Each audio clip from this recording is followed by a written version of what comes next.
Hingga sidang PK Sakatatal di hari kelima ini masih membahas soal penyebab kematian korban Vina dan Eki. Bukti-bukti diperlukan untuk memperkuat temuan forensik atas sebab kematian korban. Kita bahas petang hari ini, saudara, bersama kuasa hukum Sakatatal, Titin Priyalianti, dan juga ada Guru Besar Fakultas Hukum Universitas Jenderal Sudirman Purwokerto, Profesor Hibnu Nugroho. Selamat sore, Bu Titin dan juga Prof. Hibnu. Selamat sore, Mbak. Selamat sore, Bu Titin. Selamat sore, Prof. Baik, saya ke Bu Titin dulu. Bu Titin, ini kan dari tim Sakatatal mengarahkan bahwa ingin mematahkan ya bahwa ini adalah pembunuhan, tapi ini adalah kecelakaan begitu. Apa yang kemudian bukti sahih yang dimiliki oleh tim hukum Sakatatal ini untuk mematahkan alasan kematian korban ini dari pembunuhan ke kecelakaan ini? Terima kasih, Mbak. Sebetulnya kan saya meyakini tidak ada pembunuhan dan pemerkosaan yang dilakukan oleh Sakatatal dan 7 terpidana lainnya juga kan sejak 2016. Hanya saja dari dulu kan tidak pernah ada yang memahami masalah itu. Kemudian yang pada sidang PK kita menghadirkan juga tim menghadirkan saksi-saksi ahli, dan tadi keterangan Profesor Mujaki itu luar biasa di samping saksi-saksi lain yang sudah dihadirkan. Jadi ketika kami menyerahkan novum 1 sampai 5 yang sifatnya visual di samping novum-novum lain itu kan mengenai tubuh foto-foto korban di rumah sakit yang sebetulnya foto-foto itu tidak pernah dilampirkan dalam berkas Sakatatal. Nah, ketika ahli ditanyakan oleh jaksa apakah foto-foto itu bisa dianggap sebagai novum walaupun dipakai dari angle yang berbeda, misalnya awalnya dari kiri menjadi dari kanan, ternyata jawaban ahli adalah itu bisa, yang penting bisa memberikan keterangan pada situasi yang berbeda. Dicontohkannya ketika misalnya diambil dari kiri tidak kelihatan ada bekas luka tusuk, ada goresan, tetapi ketika diambil dari kanan ternyata berbeda. Nah itu, yang ditampilkan sebetulnya di novum itu adalah tidak pernah ada luka tusuk, tidak ada luka tusuk di perut Eki. Dan kemudian kalau tuntutannya pemerkosaan, ternyata pakaian dalam Vina melekat utuh, mohon maaf, dengan pembalut dan kakinya mulus. Apa iya pemerkosaan dilakukan oleh 11 orang dengan bagian tubuh yang masih sangat halus dan pakaian dalam yang rapih gitu. Ternyata kan itu terbantahkan oleh ahli karena memang novum itu tidak pernah dihadirkan di persidangan sebelumnya. Oke, baik, itu yang membuat Anda yakin bahwa ini adalah kecelakaan, bukan pembunuhan gitu, Bu Titin ya? Kecelakaannya karena semua bukti-buktinya ada di flyover Talun. Tubuh keduanya ditemukan di situ, darah di situ, ada serpihan daging, kendaraannya juga di situ. Tidak ada di TKP kedua yang belakang showroom itu tidak ada bukti apapun. Seperti yang disampaikan ahli forensik juga, tidak ada bukti. Harusnya ada bukti karena itu lapangan, harusnya kan ada kotoran yang melekat, rumput yang melekat gitu, lumpur yang melekat, tanah yang melekat di tubuh korban, ternyata kan tidak pernah ada disebutkan dalam visum. Baik, saya tahan di sana. Prof. Hibnu, kalau Anda mendengar apa yang disampaikan tadi dan saya yakin Anda juga mengikuti proses sidang Sakatatal ini, apakah ini bisa menjadi kuat atau menguatkan bahwa ini adalah kecelakaan, bukan pembunuhan? Ya, terima kasih. Apa yang disampaikan Bu Titin luar biasa. Jadi bukti-bukti yang bisa menggambarkan ya. Tapi dalam konteks pembuktian itu harus lengkap. Harus lengkap. Artinya apa? Harus didukung dengan bukti-bukti material yang bisa menjelaskan. Saya takutnya seperti itu, Bu. Karena namanya suatu bukti itu harus jelas. Sehingga satu-satunya jalan yang disampaikan dengan foto-foto itu juga memberikan petunjuk. Bagaimana petunjuk bisa jalan? Ada bukti lain, pendukung yang lain. Pendukung yang lain mungkin bukti yang bisa memberikan mosaik lengkap. Nah ini, mosaik lengkap, titik A, B, C, sehingga terjadilah utuh terhadap si korban, itu mungkin jadi. Tapi kalau potongan-potongan, saya kira perlu data dukung lain. Ini memang pekerjaan berat bagi teman-teman karena sudah 8 tahun yang lalu. Oleh karena itu menurut saya gini, Mbak, kalau bisa, kalau memang seperti ini minta penasihat hukum ekshumasi ulang. Karena kalau ekshumasi ulang tapi dengan dokter forensik yang objektif, yang independen dari berbagai hal. Karena akan melihat penyebab kematiannya dulu apa. Karena kita lihat walaupun sudah 8 tahun, insya Allah dengan keahlian ahli forensik, kedokteran forensik yang ada, misalkan dari rumah sakit kepolisian, rumah sakit Cirebon, kemudian rumah sakit Jawa Barat, coba melihat secara independen penyebab kematian. Kalau sudah penyebab kematian, itu titik awal untuk menentukan bahwa ini korban pembunuhan atau korban kecelakaan. Tapi Oke. masih foto agak sulit.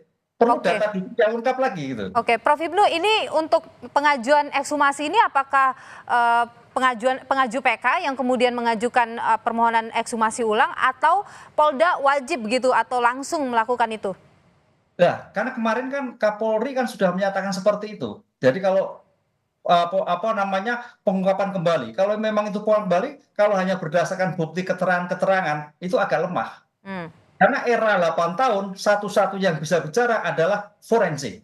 Karena Oke. forensik akan bicara ketika itu. Ketika itu tidak terjadi berarti 8 tahun sekarang ini. Ini yang harus kita camkan. Kalau tanpa Oke. itu tumpang siur terus, Mbak. Jadi polisi yang harus langsung mengambil sikap untuk melakukan ekshumasi. Tidak perlu ada Iya. permintaan ekshumasi misalnya dari pemohon PK. Ya, karena kewenangan pengungkap perkara ada di polisi, karena sivilo, polisilah yang harus legowo, merupakan ekshumasi lagi dengan dokter yang independen. Oke. Gabungan. Itu akan menentukan. Kalau kematian sudah ketemu, gampang itu jalan. Oke, Bu Titin, ini kan kalau tadi Prof. Ibnu mengatakan bahwa masih butuh gitu alat bukti yang kemudian mendukung apa yang Anda inginkan, yaitu mematahkan bahwa itu adalah pembunuhan. Salah satunya ekshumasi juga itu perlu dilakukan. Apakah Saka Tatal juga berencana untuk mengajukan ekshumasi ini? Kalau dari pihak kami, Mbak, barangkali kami sudah berusaha membuktikan baik dari bukti-bukti novum yang kami miliki juga menghadirkan saksi yang Widi dan Mega itu yang awalnya tidak tersentuh oleh siapapun tapi berhasil kita hadirkan, dan di situ dinyatakan pada pukul 22.05 sampai 22.00 sebelum pukul 11, setengah 11 itu pada tanggal 27 masih berkomunikasi. Kita juga buktikan bahwa betul Mega dan Widi itu berkomunikasi dengan Vina, dan Vina saat pergi itu dari rumah Widi dan menggunakan pakaiannya Vina. Itu bukti-bukti yang bisa kita hadirkan. Masalah ekshumasi kan sepertinya gitu, itu kan memang bukan kita yang ini, tetapi institusi kepolisian. Jangankan misalnya kita memohonkan ekshumasi, mengenai kami sebetulnya kan dari tim saja sudah meminta kehadiran 5 anggota Polri yang melakukan olah TKP. Itu aja sulit sampai berakhirnya sidang tidak dihadirkan, alasannya suratnya belum sampai ke tangan Kapolres, padahal yang melakukan olah TKP itu yakin mempunyai data tersendiri mengenai LP kecelakaan itu, karena pada saat di sidang itu sketsa yang dihadirkan oleh majelis itu tidak diakui oleh anggota Polres Sumber itu sebagai sketsa kecelakaan yang mereka buat. Jadi jangan melakukan ekshumasi untuk surat aja kan, permohonan aja tidak diabaikan gitu.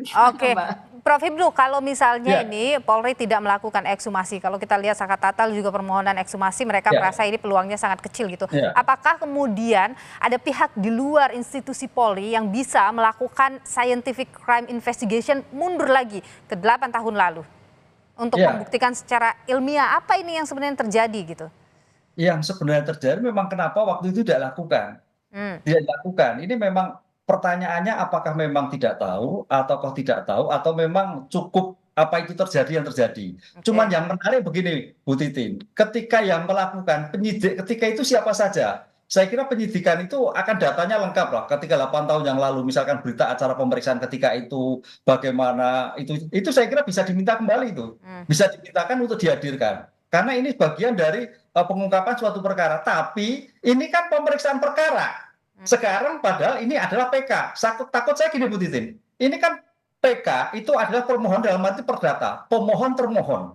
Ketika pemohon yang dimintakan apa? Adalah tentang Saka Tatal. Takut saya nanti hakim melihat, loh ini nggak dimintakan suatu pemeriksaan awal kok jadi pemeriksaan awal lagi. Bukan pemeriksaan apa namanya perbuatannya kok pemeriksaan. Ini yang saya kira harus hati-hati jaga, karena dalam permohonan PK itu apa hakim akan memutus ya apa yang dimintakan. Yang memintakan adalah Sakatata tidak tepat di tempat. Sakatata ada di luar sehingga tidak tahu apa-apa yang terjadi. Karena anak-anak kalau telepon diminta tidak tahu mengerti apa yang terjadi suatu peristiwa. Ini yang saya khawatir dalam konsep ini, karena perdata itu hakim tidak aktif, pasif. Seperti ini kan beliau kan pasif, hanya A, B, C dan sebagainya. Ini mudah-mudahan konteks ini adalah hakim berpijak pada kepentingan yang objektif. Saya hanya mengandalkan itu, Mbak, melihatnya seperti itu, Mbak. Apa yang dilakukan Bu Titin. Oke, Prof. Hipnu begini, kalau kita lihat ya dalam keterangan yang disampaikan ahli juga bahwa penyebab kematian yang dituliskan dalam hasil visum itu kan menyatakan bahwa kematian tidak wajar, tapi memang tidak detil itu dituliskan di situ. Anda melihat bahwa hasil visum yang tidak detil seperti itu, apakah bisa jadi dasar hakim pada persidangan itu kemudian bisa memutus ini karena pembunuhan, karena kematiannya karena kecelakaan atau karena pembunuhan begitu, atau seperti apa, Prof. Hipnu? Ya, visum adalah suatu alat bukti yang menggambarkan ketika peristiwa itu terjadi. Maka dibuatlah suatu keterangan tertulis oleh dokter. Nah, visum itu akan menggambarkan sebetulnya kalau visum yang baik, saya kan dosen kriminalistik ya, harus menuliskan situasi kondisi si jenazah, situasi tidak wajar itu karena apa?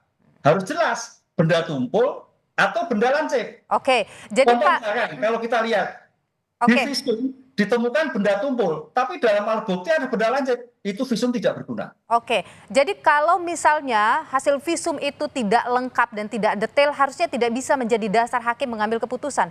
Nah, sulit membuktikan, kan harus jelas. Tadi saya akan contohkan, ketika barang bukti ditemukan benda tajam, tapi visum menatakan benda tumpul, visum tidak berguna. Jadi visum itu bukan sebagai alat satu-satunya, visum hanya untuk mendukung ketika barang bukti itu ditemukan. Prof. Hipnu, pertanyaannya kemudian adalah apakah ketika hakim kemudian tidak yakin dengan hasil visum, hakim bisa meminta dilakukan ekshumasi? Sangat bisa, karena untuk memastikan hakim jangan sampai sesat, hakim keluh karena memutuskan sesuatu yang keliru. Disinilah suatu pembuktian yang masih abu-abu, karena kematian itu harus jelas disebabkan benda tumpul, benda tajam atau racun. Racunnya seperti apa, kualitasnya seperti, harus jelas penyebab kematian. Itu kalau kita kaji dalam ilmu pengungkapan suatu perkara itu. Baik, terima kasih Prof. Hipnu sudah berbagi pandangan di Kompas Petang. Bu Titin, terima kasih juga. Saya tahu Anda lelah juga dengan persidangan begitu panjang, tapi terima kasih sudah berbagi informasi di Kompas Petang. Sehat selalu.